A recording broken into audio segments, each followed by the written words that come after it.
It's John, and this week we're putting in an r134 retrofit kit for the air conditioning into this 1983 Jeep Wagoneer from jeepair.com. Stay tuned and go wheel.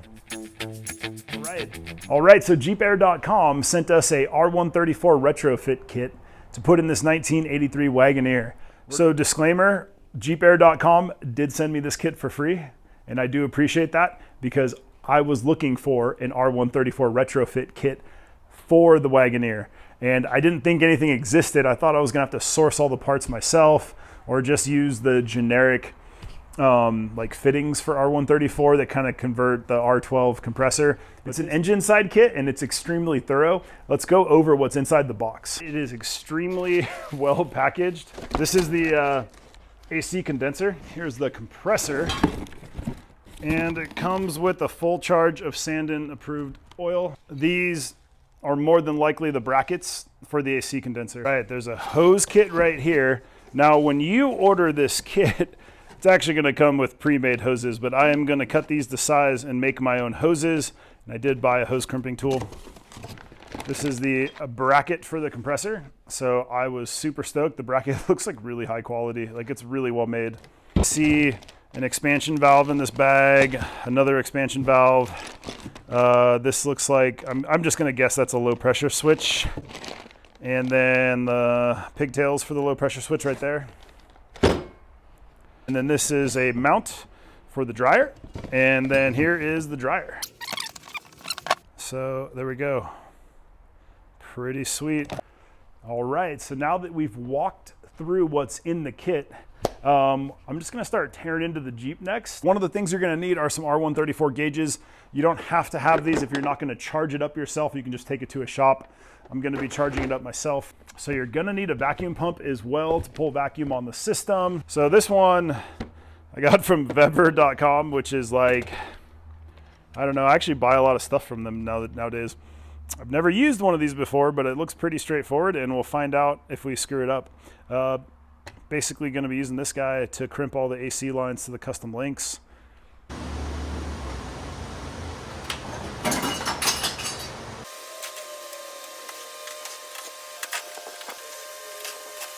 I'd like to call out that I like to bag and label everything that I take off, just so if I don't put it back together for a couple days or a week or a month for some reason, I know where everything went.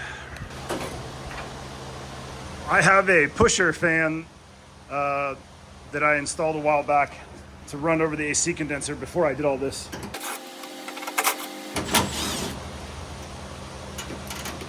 Next, we have to remove the transmission cooler.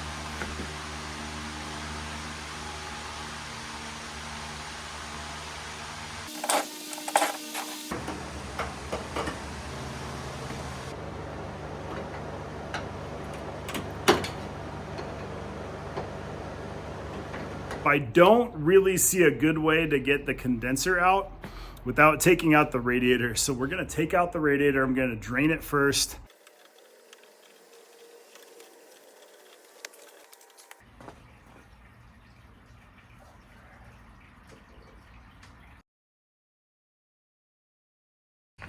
So now we need to take out the radiator bolts. There's two on each side. Let's see if we can get them in the picture. All right, there we go. Started taking that one out. I got this one next.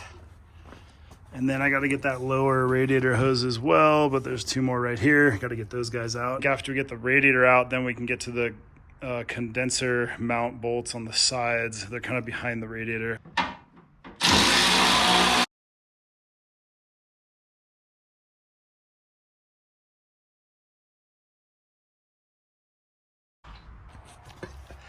All right, with the radiator out, you can get to these condenser bolts, and you're gonna have much easier access to like the compressor as well. There's the compressor adjustment, right, or the tensioner is right here. So there we go. Just making a note to myself, but I can't see it from this angle, but the bolt for this, the bolt for the alternator tensioner is all the way to the edge.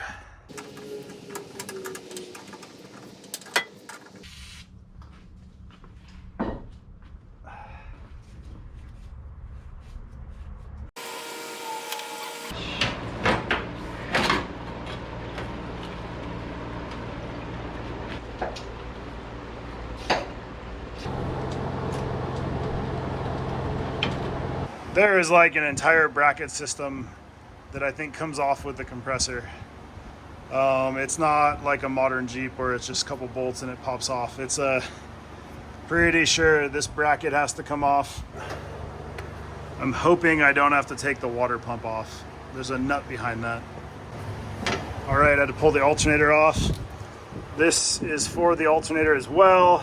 The whole alternator bracket has to come off. Going to label it. There are a ton of bolts holding this AC bracket on that have to come off. Just removed the alternator and gonna keep going with the AC bracket. Come down here, you'll see there looks to be possibly one more stud right there for the AC. I'm not positive. I'm gonna try to take that off. So there's like a nut down there. God, you can't even see it. This whole bracket is hitting the water pump pulley. If they would have made this just a little bit different, it wouldn't be hitting the water pump pulley at all. Could have been, that stud could have been a little shorter. Probably gonna have to pull off this belt and the water pump, or the fan clutch, which is annoying. What a terrible design. It did clear just barely, so stud, bolt, stud, and then I already took that nut off. And then that other bracket has to go on. What a crazy setup. There's this bolt, this bolt, this bolt, this bolt, this bolt. We've removed a lot of fun stuff out of here. Good times, for sure. This little baggie is for the compressor.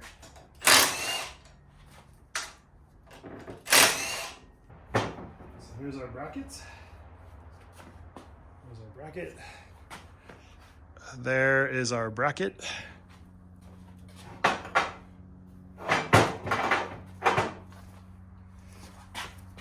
Here is the old beast, mounts sideways. It's gotta go like that, I'm guessing. So they put some slots in here.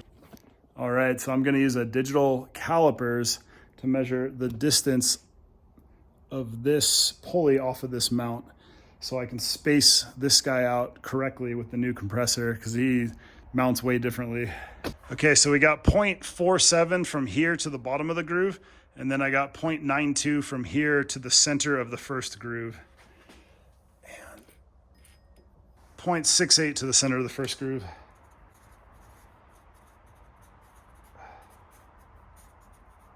So that's the front, and then that's gonna kick out. That actually kicks out already like more than half an inch. So I'm gonna go ahead and guess that it has to go that way. Oh man.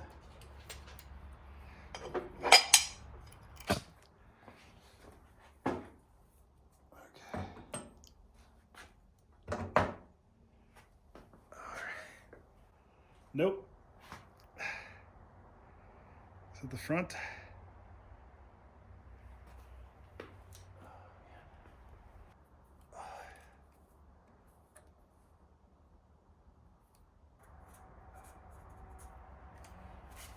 So maybe it's 0.75 on a good day. So we're trying to figure out spacing, how far to space out the new one. Because when you look at it from the side, the pulley would be hitting this guy.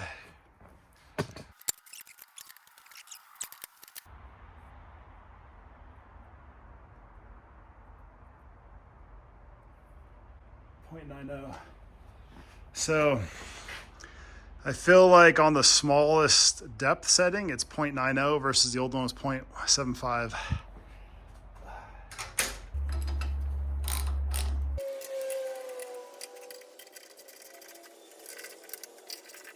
All right, so this bracket is hitting the engine block. We're gonna need to cut it like that. Like right about there. If that makes sense. All right, what did I do wrong?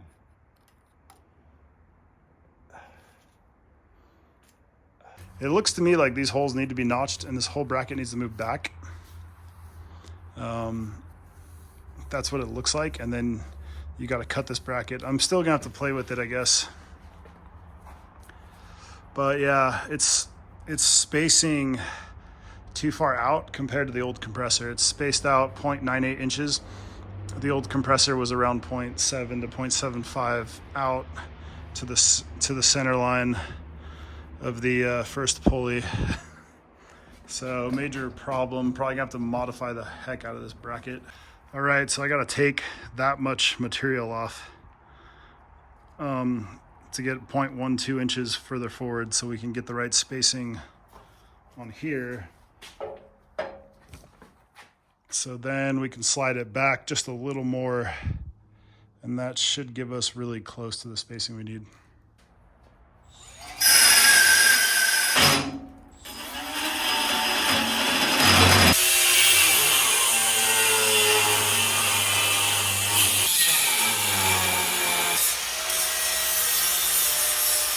All right, so the bracket should clear now. Not a great cut. I just wanted to get the ballpark.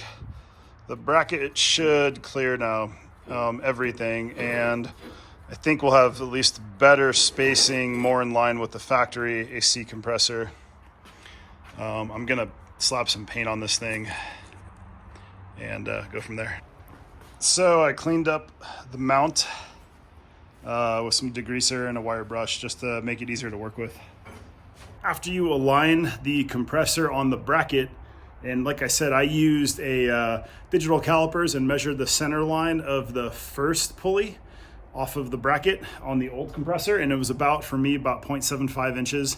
And so I had to open up the holes with the die grinder and basically just make a little more room. And then it was a little bit too much when I maxed it out, so I brought it back just a little bit.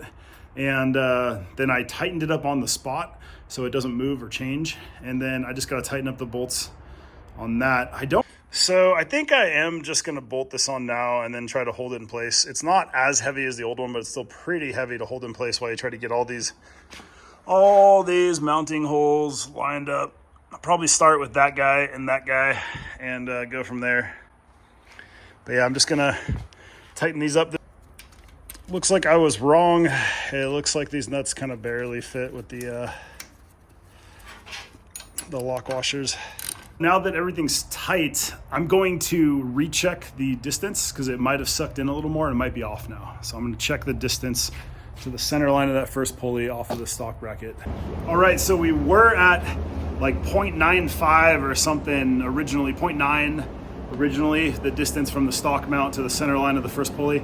Now we're 0.77. I'm good with that. It was 0.75-ish on the factory one. So we're almost 0.13, 0.14 closer back. Should align.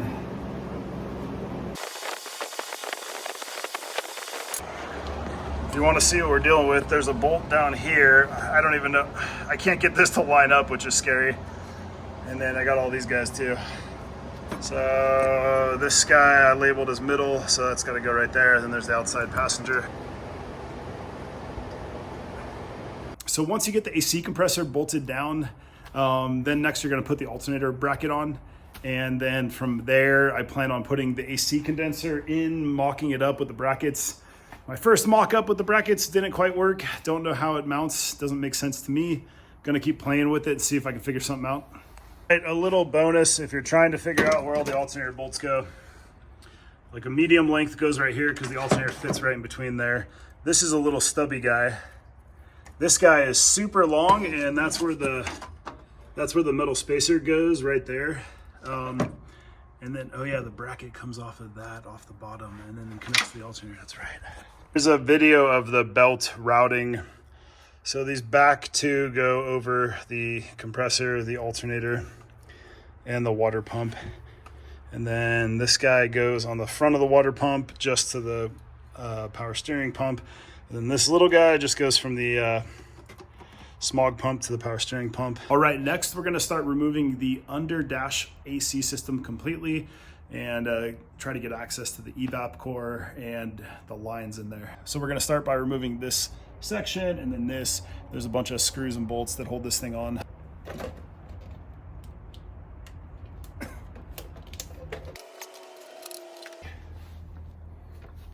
So that plastic is really brittle, so be really careful with it. I've broken it before, and it's really hard to find and replace, especially in like nutmeg color. So there's a bunch of like angle iron. There's these little 1/4-inch screws all through the top right here we gotta take out. And we should be able to take out the whole assembly pretty easily now that my little switch panel's out. There's also this little bracket right here that looks like someone put it there, but supposedly from what I've read, that's factory. These are all those 1/4-inch bolts I'm talking about. So this one's got a ground on it. Gotta remember that.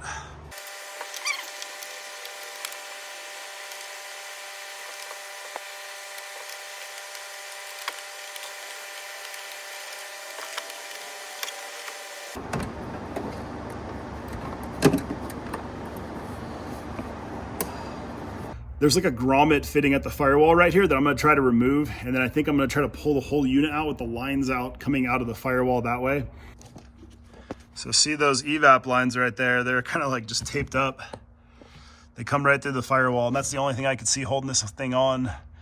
There is some electrical wiring going into the other side I gotta figure out too. It's kind of cool though. This thing's like a standalone unit that just drops in from the factory.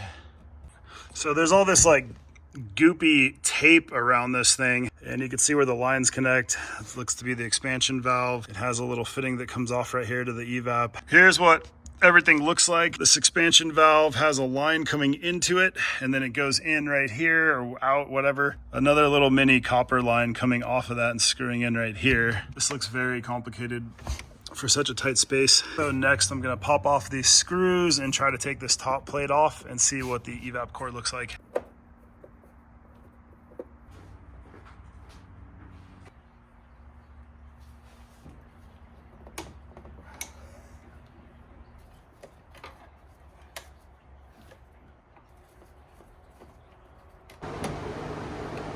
All right, it's really hard to see up in there, but the white wire coming from the AC goes up top, and the red wire goes right there to AC, and those go into there for power.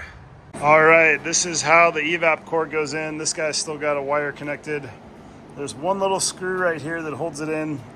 Then the expansion valve goes off these little skinny guys. I just think it's weird that like that guy kicks off to there. This little guy, oh, he's all bent too. That guy's there. He ties into here. The line comes in right there. He screws in right there. Another line coming off for like a sensor. It's like a temperature probe that you stab, literally just like stab it into the evap cord. All right, so here is the belt that was on there, 25-7512. This is a little bit too long. I think I had taken some notes. This belt was a 51.82 circumference. Called it a 51-inch belt. I got the 1550, which is a 50-inch belt, which is a 50.71 circumference. So circumference is about an inch shorter on the 1550. I'm gonna try that first. And I think this guy is supposed to be the same length as well. I think, I gotta make sure I don't get this mixed up, or maybe this guy was. I should have labeled these. So I got this guy as well. I think this is actually a different length. 51.25, and then I think this 25-7500, I think that's also a same length as the 1500. So that line to the right is the 50.7-inch circumference belt. The line to the left is the 51.25, and then for some reason my belts that were older, they're supposed to be 51.8 circumference maybe, and they're all the way to here for some reason. Maybe they loosened up over time. I think I'm gonna run with this. All right, next we're gonna talk about AC condensers. This is what I need and what I had. It's for an 84 and up Wagoneer. The weird part is I have an 83 and it should have a much different condenser. So let's go over the differences in these two condensers, and I'm gonna recommend that you see what kind of condenser you have before you order your kit. And if you're like me, where you have an 83, but you have a newer condenser, you're probably gonna wanna contact them beforehand and show them pictures of what you're running just to be safe. So they had sent this condenser. There's nothing wrong with it. It works great. It just doesn't fit.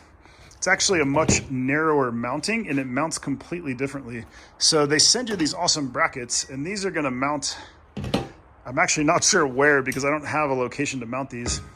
Whereas you have this one, which has much different mounting. This is like 28-inch to 28-inch mounting surface, whereas this is more like 26. Mine mount in these holes like right here and right here, right there and right there. So mine mounts on the inside of that radiator support on both sides right there and right there. That one right here, I don't even know how it mounts.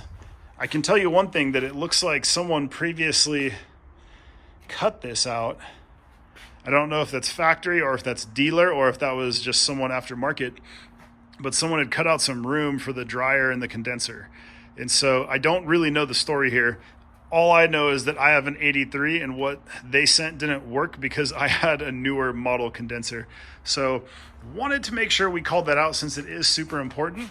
If I would have known better, I would have checked before I ever ordered and just sent them pictures just to be on the safe side.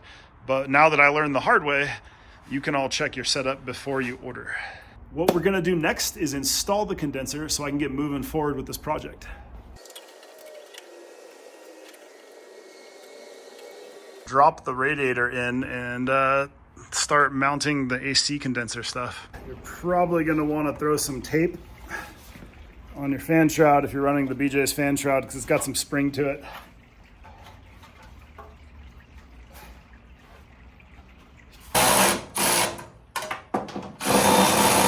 We got to do the dryer and all the lines before I can put the transmission cooler on. All right, and they also tell you to put some PAG oil on the threads before you thread any fittings on. Some old PAG 100 lying around. I cut the heads off of these two bolts to make mounting the dryer a little bit easier. All right, just helping myself for the future. This is 8 mil size 6. So in my case, the lines are a little different because I had the wrong condenser. And so I had to modify this line, but more than likely you'll be getting the right line. And all you want to do is connect down there and connect up here. And from there, I could do my fitment on my hoses. And you can see that I just kind of screwed I just kind of drilled some holes into the body right there, put some self-tappers in to hold the plate up for the dryer. And then the upper one, I'm gonna do the same thing. I'm just gonna mock up the fitting on there and then put the line in and do some measurements with some string to get started and then go from there. They say in the instructions not to over tighten, just to go snug. So there is an O-ring in there. I did lubricate the threads with some PAG oil, and then I did put some Nylog on the O-rings and did not over tighten them. Hopefully they don't leak. Pegged that guy right there. Mark the line, I'm gonna cut right there. Give myself a little slack. He's right there. So we're moving forward with lines. Gotta pop that guy off next.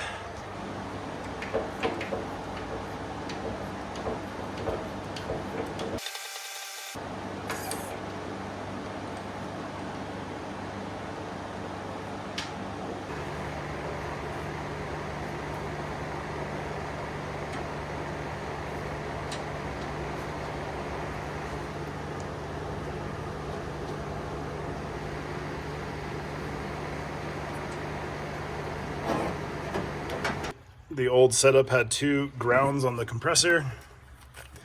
There's one right here. I'm gonna go fish out some bolts out of my spare bolt bins.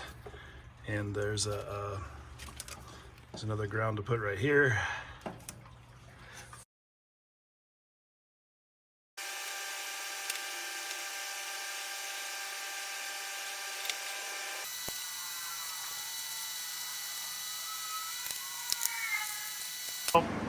Don't see, I can't get that. That's not the hole, but I can't get that hole to line up at all. It's like not even close. But I did notice that this guy was fried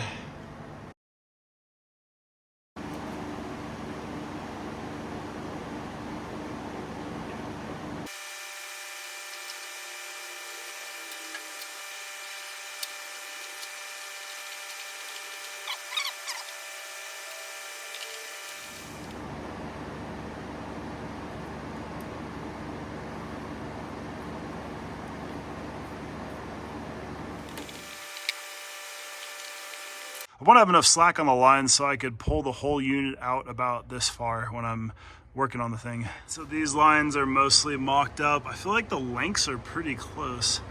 Don't think I need to cut much off these. I don't know, maybe a little bit off that guy. He's a little long.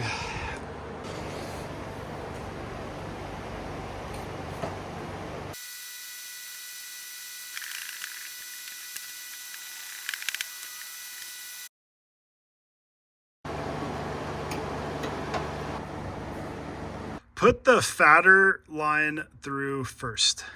I sat here and fought the fat line, the larger line, for a long time. And then I gave up. And then I pulled the small line back out, got the big line through. Then it was much easier to fish the smaller line through. So that's what I would recommend doing. It's such a tight fit. I don't know how I'm gonna reseal that hole. I gotta think about that pretty quickly. So I ended up putting on this line last. It should, looks like it clears. The hoses clear the battery. I gotta mount the low pressure switch and move some of the slack around, but I want that slack there in case I have to remove the unit. This little bit of slack here gives me room to pull out the whole unit. Now the only downside is I haven't pushed it back in yet. So one thing is, don't hard mount this yet. This is gonna come even further out as I pull that AC unit in. Got the upper line in, the lower line in. Upper line comes around, goes to the high side of the compressor. Lower line goes to the dryer, comes out of the dryer, goes to the switch, then goes inside the cab to the evap. I'm just hoping these lines work. I've never made AC lines before. All right, the transmission cooler is on. I think I'm gonna wrap this so it doesn't rub. All right, next I just need to take the blower screws and mount the blower. Then I'm going to try to mount this whole unit under the dash.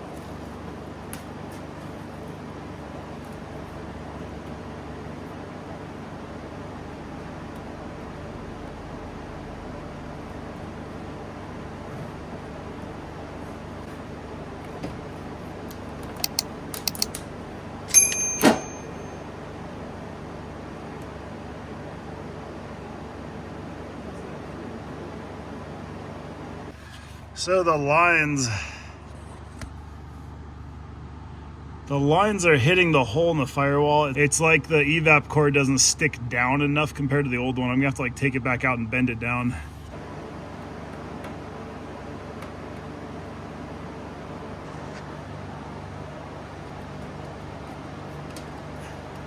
Right, so there's one bolt right here. The ground for the fan is right here. There's a bunch of these guys along the top, some angle iron. Jeep could have thought this through a little more, but it's not the end of the world. I'm missing this guy. I hope to God this doesn't leak because I don't want to take this off again. This is a nightmare to get on and off. Red goes on the AC on the bottom, white goes on top. All right, I have a set of Harbor Freight gauges and a Harbor Freight vacuum pump. Gonna hook it up and we're gonna see if we can hold vacuum. All right, so blue is the low side, I'm labeling it, and then red's the high side. So we're gonna turn the vacuum pump on. There's the button. Turn the vacuum pump on. All right, gonna open this up. Instantly shoots.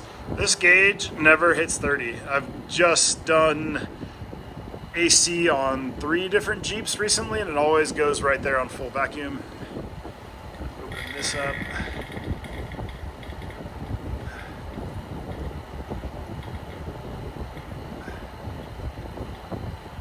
All right. Open. It's open. Kind of where we're at right now. Gauge says 28. All right, I'm gonna open this guy.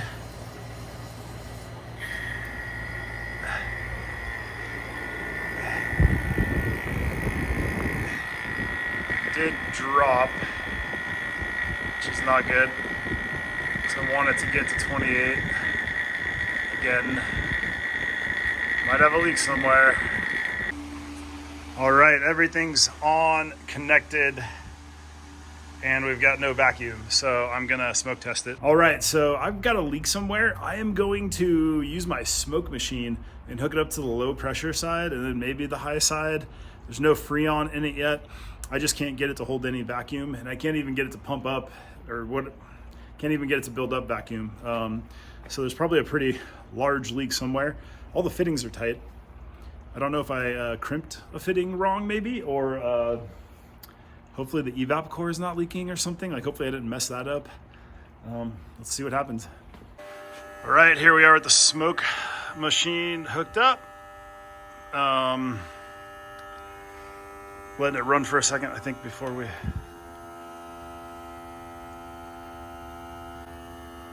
I'm gonna start looking for leaks in a second. Basically use the vacuum hose. Stuck that on the low pressure side. And yeah. All right, so I don't see any smoke up here at the condenser. There's no smoke over here at the dryer. I don't see any smoke at these fittings either. There's no smoke on these. Wait, where's that coming from? There's smoke coming from somewhere. It's coming from the smoke machine, but there is smoke coming from the cab. Well, there was. I don't see it right now. Smoke machine. Yeah, I can actually see it in the mirror. You can see it in the mirror at the fitting right there. Oh yeah, look at that. Actually saw something like bubbling out or something right there. Maybe oil. It looks like it's at the expansion valve fitting, but I'll have to drop this whole assembly again and then do that.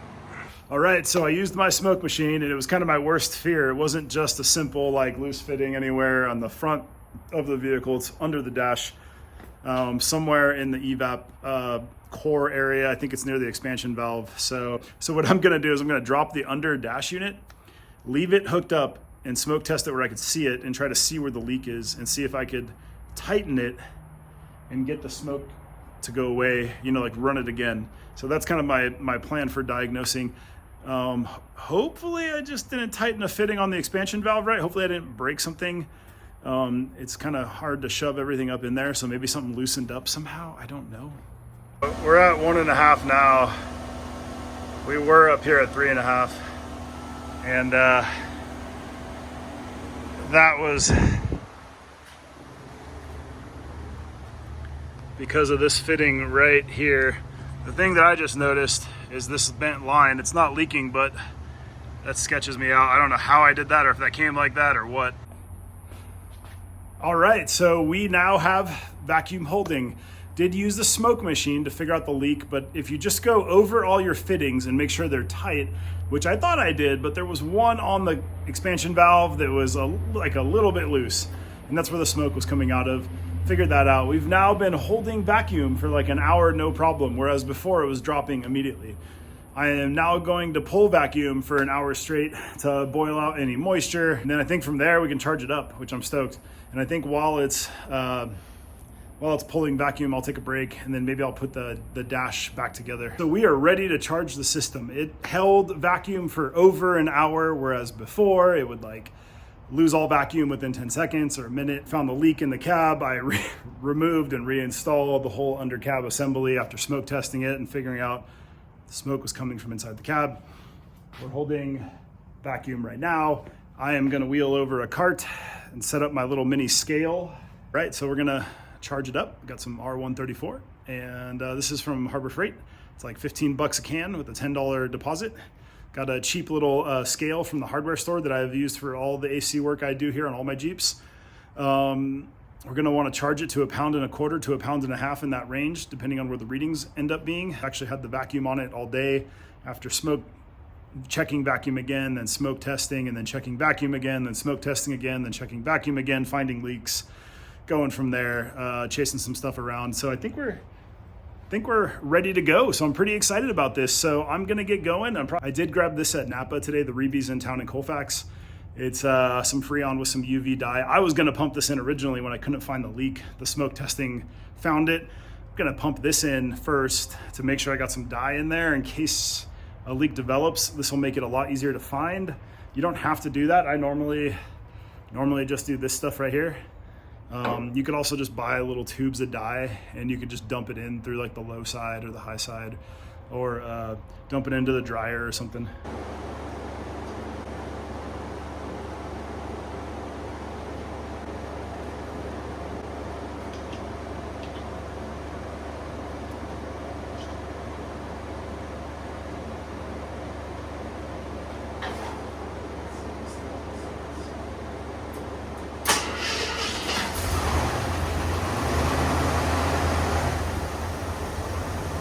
So maybe we took in 11 or 10 ounces. Right now, we got some more to go. Puncturing the can.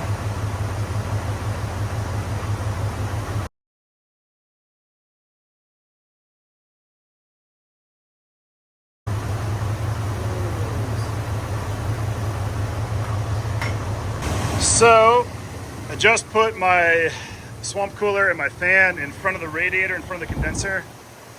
And the high side dropped from like 275 to like 225. And the low side dropped a little bit too.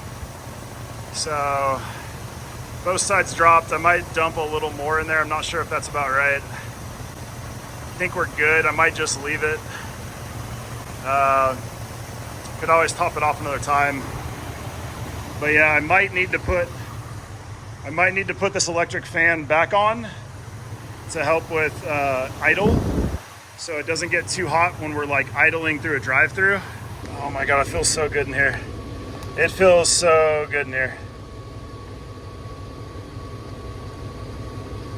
So I did wire a pusher fan a while back, and I think this is gonna help a lot with the AC.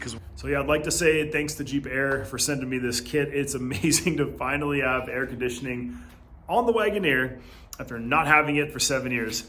I wish I had this 7 years ago, because now I could finally drive it in the summer. I would say that it probably took me a long time to install the kit and do some research. I had to order some parts, had to order an evap core, hit some snags with the belts. I would count on it being 8 to 12 hours of labor to get this kit in there, and it could be more. For all those who are subscribed, thank you for subscribing. I really appreciate that. If you haven't yet, please like, subscribe, comment below, share it out on other social media if you can. It really helps me grow, and that's what I'm trying to do. Keeps me motivated to continue to shoot videos.